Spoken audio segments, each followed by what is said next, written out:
नमस्कार, मैं हूं आरजू अंसारी और आप देख रहे हैं राष्ट्रीय जगत विजन न्यूज। प्रदेश कांग्रेस अध्यक्ष दीपक बैज ने मुख्यमंत्री विष्णुदेव साय को खुली चुनौती दी है। उन्होंने कहा कि मुख्यमंत्री जी एक बार केशकाल घाट की सड़क पर बाइक चलाकर दिखाएं, तब समझ आएगा जनता का दर्द क्या होता है। दरअसल रायपुर जगदलपुर नेशनल हाईवे की हालत बेहद खराब हो चुकी है। खासकर केशकाल घाट के हिस्से में जगह जगह गड्ढे, उड़ती धूल और लगातार हो रहे हादसों से लोग परेशान हैं। एक दिन पहले ही व्यापारियों ने दुकानें बंद कर सड़कों पर प्रदर्शन किया था।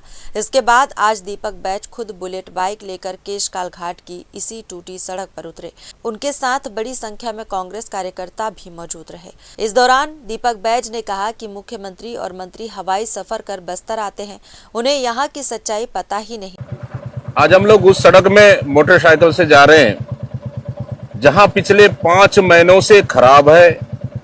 केशकाल घाट के ऊपर रायपुर टू जगदलपुर सड़क, जहां शासन प्रशासन आंख कान नाक बंद करके चुपचाप है, जहां लगातार इस सड़क को लेकर कल ही केशकाल के व्यापारी संगठनों ने पूरे दुकान जाम कर 500 से अधिक संख्या में विरोध प्रदर्शन किए।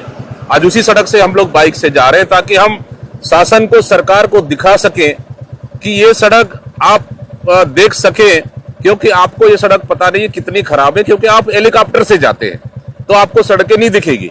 लेकिन आपको आज हम इस वीडियो के माध्यम से ये सड़कें हम सीधे आपको, सरकार को हम दिखाना चाह रहे हैं। राजधानी की चमकदार सड़कों पर बाइक चलाना आसान है, लेकिन केशकाल घाट की सड़क पर चलाकर देखें, तब महसूस होगा कि लोग किन मुश्किलों से गुजर रहे हैं।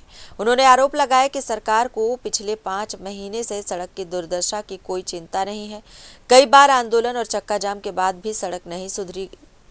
बैज ने मांग की है कि सरकार तुरंत सड़क की मरम्मत करवाए ताकि लोगों को राहत मिल सके। फिलहाल इस खबर में बस इतना ही। देश प्रदेश की खबरों से अपडेटेड रहने के लिए हमारे चैनल को सब्सक्राइब करें और नए खबरों के नोटिफिकेशन के लिए बेल आइकॉन जरूर दबाएं। नमस्कार।